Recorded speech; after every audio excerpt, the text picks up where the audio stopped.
আসসালামু আলাইকুম, শুভ সকাল সবাইকে। কি অবস্থা, সবাই কেমন আছেন? আশা করি সবাই ভালো আছেন। যে যেখানে থাকেন সাবধানে থাকবেন, ভালো থাকবেন, নিজের যত্ন নেবেন, সবাইকে ভালোবাসবেন, সবার প্রতি কেয়ার নেবেন, নিজের প্রতি তো এক্সট্রা কেয়ারটা থাকবে। তো আজকে সকালবেলা ঘুম থেকে উঠে সবার সাথে একসাথে নাস্তাটা করে দুপুরের জন্য রান্নার আয়োজন করছি। আর ভাত আর ডাল বাঙালিদের একটা প্রধান খাদ্য। খাদ্যটার কথা নাই বলি, এদিকে একটু আনকমন রান্নাও চলছে। আনকমন রান্না বলতে আমি আনাজ, বুগলি বা কলার ভিতরের, কলা গাছের ভিতরে যে শ্বাসটা থাকে সেই শ্বাসের কথা বললাম। দুটো ইলিশ মাছকে একদম আমি ঘুম থেকে উঠার আগে ওদেরকে রাত্রে একটু বলেছিলাম, ওরা ভিজিয়ে রেখেছিল, নরম হয়ে যাওয়াতে ওরা আবার নর্মালে রেখেছে।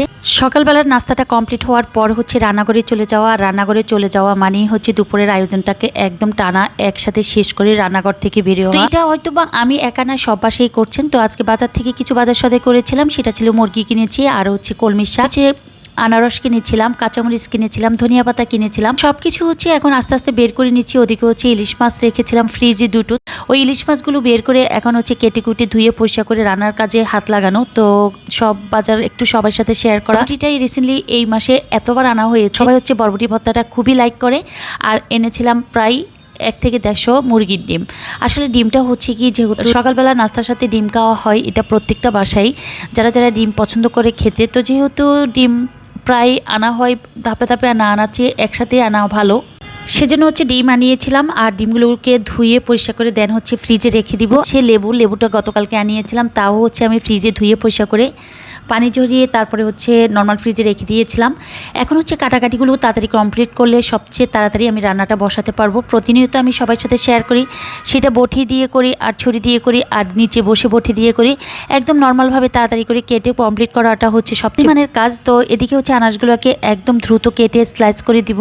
আনারস কাটাটা কমপ্লিট, ওদিকে শাক কাটা কমপ্লিট, মাছটা এখনও কাটিনি। আনারসটা কাটা কমপ্লিট হলে আমি আবার অন্য কাজে চলে যাব। অন্য কাজ বলতে আনকমন না, এটা আসলে একদম 6 মাসে একবার কিনি বা বছরে 2বার কি একবার কিনি, ওই ধরনের একটা তরকারি কাটাকাটি করব। আর এটা আমাদের যেহেতু আমি জাতীয় মাছ ভিজিয়েছি, তাই জাতীয় মাছের সাথে জাতীয় তরকারি রান্না করলে সবচেয়ে বেটার হয়। তো শাপলা কেটে নিচ্ছি, ফুলগুলোকে এক সাইডে ফেলে দিয়ে জাস্ট এভাবে স্লাইস করে নিচ্ছি। তারপরে উপরের আঁশগুলো ফেলে দিয়ে আবার ছোট ছোট করে কেটে নিব। শাপলা দিয়ে ইলিশ মাছ কার কার পছন্দ অবশ্যই জানাবেন।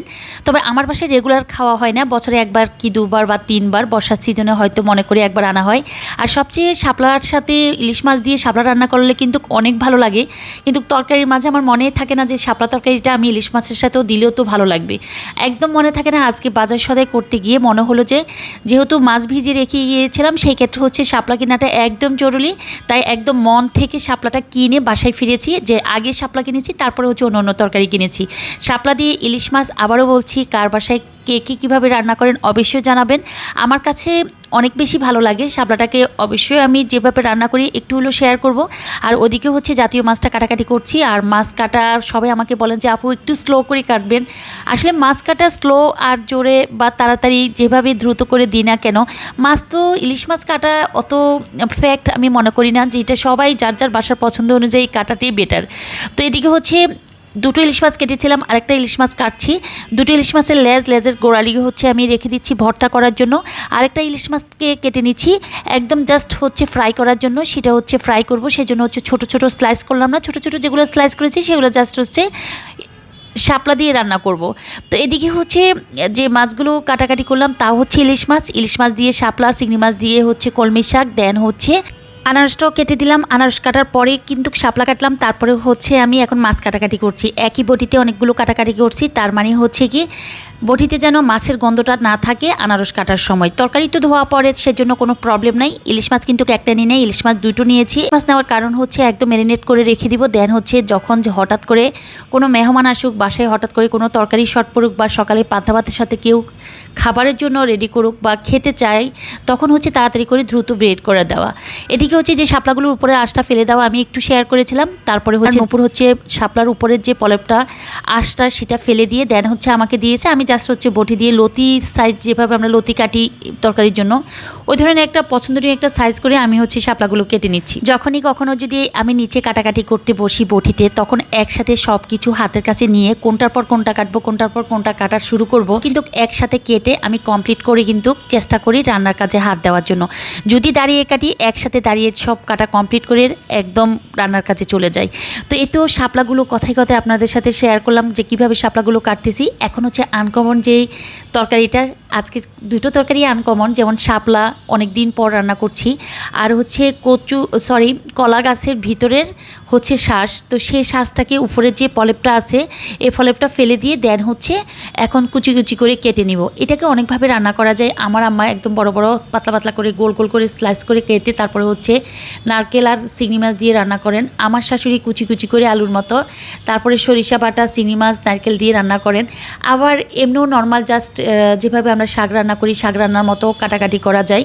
তো আমি যেহেতু আজকে একদম আমার শাশুড়ির মতো করে কুচি কুচি করে কাটছি, তো সেক্ষেত্রে হচ্ছে নর্মাল যেভাবে রান্না করা যায় সেভাবে রান্না করব। আর হচ্ছে আমি সবার সাথে শেয়ার করব যে কিভাবে রান্নাটা করছি। নারকেলের জন্য বাজারে পাঠিয়েছি, যদি নারকেল পাটা না থাকে বা নারকেল না আনতে পারে বা নারকেল দেওয়ার মতো অবস্থা আজকে এই তরকারিতে না হয়, সেক্ষেত্রে হচ্ছে নর্মালভাবে রান্না করে নিব।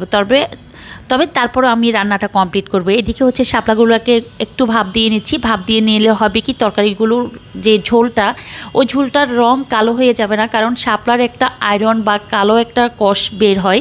তো সেই কষটা হচ্ছে একটু পানি বলক আসার পর যখন নামিয়ে আবার নতুন করে ধুয়ে পরিষ্কার করে নিই, তাতে করে হয় কি শাপলার সাথে বা মাছের সাথে শাপলা দিলে তরকারির রঙটা সুন্দর থাকে। আমি শেয়ার করব যে তরকারির রঙটা আজকে আমার কেমন হয়েছে। এদিকে হচ্ছে যে দুটো ইলিশ মাছ কেটে নিয়েছিলাম ওগুলোকে হচ্ছে হলুদের গুঁড়ি, মরিচের গুঁড়ি, লবণ, পেঁয়াজের রস, তারপরে হচ্ছে জিরে গুঁড়ি আর হচ্ছে পরিমাণ মতো একটু লবণ আর লেবুর রস দিয়ে হচ্ছে ভালোভাবে ম্যারিনেট করে রেখে দিচ্ছি। এগুলো হচ্ছে যদি দুপুরে কেউ খেতে চায় 2-1 পিস ভেজে দিব, আর না খেতে চাইলে উঠিয়ে রাখবো। দেখা যাক আগে রান্নাটা কমপ্লিট করি। তো এখানে হচ্ছে শাপলা দিয়ে যে ইলিশ মাছটা রান্না করছি, প্রথমে হচ্ছে সরিষার তেল দিয়েছি, পেঁয়াজ কুচি দিয়েছি, পেঁয়াজ বাটা দিয়েছি, রসুন বাটা দিয়েছি, দেন হচ্ছে হলুদের গুঁড়ি, মরিচের গুঁড়ি আর হচ্ছে লবণ পরিমাণ মতো দিয়ে ভালো করে কষিয়ে দেন হচ্ছে আমি পানি দিয়ে দিলাম। পানিটা যখন একটু বলক আসলো, তারপর হচ্ছে ছোট ছোট করে স্লাইস করে কেটে রাখা মাছগুলো দিয়ে দিলাম। ইলিশ মাছ দিয়ে শাপলা সেই অসাধারণ একটা রান্না। আমি মনে করব আজকে আমার রান্না অনেকে হয়তো বা পছন্দ করবেন। আর আমার হচ্ছে সবচেয়ে অলসতার জন্য শাপলা আনা হয় না, মাছের সাথে শাপলা দিয়ে রান্না করা হয় না, মনেই থাকে না। তো এদিকে হচ্ছে সকল উপকরণ দিয়ে হচ্ছে আমি ওই যে বললাম আনকমন রান্নাটা রান্না করছি, সেটা হচ্ছে কলার ভিতরে শ্বাস, বুগুলি বলেন, আনাজ বলেন, কার ডিস্ট্রিক্টে কী নামে পরিচিত অবশ্যই জানাবেন। সেটা রান্না না করে আগে হচ্ছে আমি শাকটা বসিয়ে দিচ্ছি। আবার যেহেতু আমি আনাজটা রান্না করব, তখন আনাজটাও আমি কিভাবে রান্না করছি একটু করে শেয়ার করতে পারলে হয়তো বা আপনাদের যাদের অজানা তারা হয়তো বা একটু আমার থেকে দেখেও বা পছন্দ হবে, না পছন্দ হলে হয়তো বা কমেন্টস করবেন। মাছ রান্নাটা করছি, মাছ রান্না করার পর হচ্ছে মাছটাকে উঠিয়ে তারপরে হচ্ছে শাপলা দিব কিনা না কি করব টেনশন করছি। আর আনাজগুলো কেটে ধুয়ে পরিষ্কার করে রেখেছি, এখন হচ্ছে জাস্ট হচ্ছে সুন্দর করে স্লাইস করে নিচ্ছি। আনারস কাটার পর সবাই কিভাবে ধুয়ে পরিষ্কার করে তারপরে কাটাকাটি করেন, নাকি আনারস কাটার পর কেউ ধুয়ে পরিষ্কার করেন না, আমাকে একটু শেয়ার করবেন। আমি যেমন উপরের ফলেপটা ফেলে দেওয়ার পর খাবার পানি দিয়ে উপরের পলেপটাকে আবার হচ্ছে একটু হাত দিয়ে ধুয়ে নিই, তারপরে হচ্ছে কাটাকাটি শুরু করি। তো এটা হয়তো বা অনেকে ভাববেন আনারসের উপরের ফলে ফেলে দেওয়ার পর আবার ধুয়ে নিলে পানসে ভাব হয়ে যাবে, একদম না, যেমন আনারস তেমনই থাকে। তো ধুয়ে নিলে হয় কি, যেমন উপরের পলেপটা ফেলে দেওয়ার পর একটু হাতে ময়লা বা হচ্ছে আনারসের গায়ে ময়লা লাগে, সেই ময়লাটা থাকে না, আমার কাছে মনে হয় ফ্রেশ থাকে। তো এই তো একদম ছোট ছোট করে আমি আমার মতো করে স্লাইস করে নিলাম, ভিতরে শ্বাসগুলো ফেলে দিলাম, একটু হলুদ, একটু মরিচের গুঁড়ি আর একটু লবণ আর একটু সরিষার তেল দিয়ে হচ্ছে মেখে আনারসগুলো দিয়ে দিব। এদিকে হচ্ছে যে ইলিশ মাছ দিয়ে হচ্ছে শাপলা রান্না করছি, সেই শাপলা হচ্ছে দেওয়ার আগে হচ্ছে ইলিশ মাছটাকে উঠিয়ে তারপর হচ্ছে শাপলাগুলো দিলাম, দেওয়ার পরে একটু বলক আসার সাথে সাথে হচ্ছে মাছগুলো উপরে ছড়িয়ে ছিটিয়ে দিলাম। এতে করে হচ্ছে তরকারিগুলো নিচে পড়ে যাবে, মাছগুলো উপরে থাকবে। আমি যখন দুপুরে খাবারের সময় সবাইকে উঠিয়ে দিব, তখন আর আমার মাছগুলো ভেঙে যাবে না, তরকারি মাছে একদম সুন্দর সতেজ থাকবে, মানে মাছগুলো ভেঙে যাওয়ার কোনো সম্ভাবনা নেই। আর এদিকে হচ্ছে কলার ভিতরে যে শ্বাসটা আছে ওই শ্বাসটা রান্না করতেছি, যেটাকে আমি বুগুলি বলেছি বা আনাজ বলেছি, আপনাদের এলাকায় কি বলে অবশ্যই জানাবেন। আর ওগুলোর জন্য হচ্ছে মশলাটা কষিয়ে নিলাম। ওদিকে হচ্ছে শাপলা দিয়ে যে মাছটা রান্না করেছি, একটু ধনিয়া পাতা দিলাম, লবণ দেখলাম, একটু পরিমাণ মতো ঝোলে ঝোলে হচ্ছে তরকারিটা নামিয়ে ফেলতেছি। শাপলা রান্নাটা কার কাছে কেমন লেগেছে অবশ্যই কিন্তু জানাবেন। প্রত্যেকটা জিনিসের জন্য কিন্তু আপনাদের আমার সহমত প্রকাশ বলেন আর দ্বিমত প্রকাশ বলেন অবশ্যই জানাবেন, তাতে করে হবে কি আমি একটু সচেতন হব। আর যে আনাজটা রান্না করেছিলাম এটাকে একটু হলুদ দিয়ে হচ্ছে আমি ভাপ দিয়ে নিলাম, কারণ এই আনাজে বা বুগুলি বা হচ্ছে কলার ভিতরে শ্বাসে কিন্তু আয়রন থাকে, একটু ধুয়ে নিলে হয় কি যে কষটা থাকে ওই কষটা থাকে না, রান্নার পর হচ্ছে সুন্দর রং হয়। শাপলাতেও কিন্তু সুন্দর একটা রং এসেছে, আপনারা হয়তো খেয়াল করেছেন। মুরগি হচ্ছে কেটে ধুয়ে পরিষ্কার করে রেখে দিয়েছি, আর দুটো মুরগি নিয়েছি রান্না করার জন্য রাতে আর আগামী দিন সকালের জন্য। মাংসগুলো ধোয়া শেষ, পানি ঝরানোর জন্য রেখে দিলাম ছাপিতে, ওদিকে হচ্ছে মশলা কষিয়ে নিলাম, তারপরে হচ্ছে রুমে আসলাম, এসে হচ্ছে একদম গোসল টোসল করে সবাইকে খাবার দাবার দিয়ে একটা কাজ করলাম, একদম রেস্ট নিনি। পুরো আমার যে আলমারিটা আছে আলমারিটাকে একদম ভালোভাবে গুছিয়ে নিলাম। অনেক দিন যাবত আলমারি গোছাবো করে আর সময় হচ্ছিল না, তাই একটু গুছিয়ে অল্প একটু শেয়ার করলাম, অল্প একটু গুছিয়ে অল্প একটু শেয়ার করলাম সবার সাথে, সব কিছু আর দেখালাম না।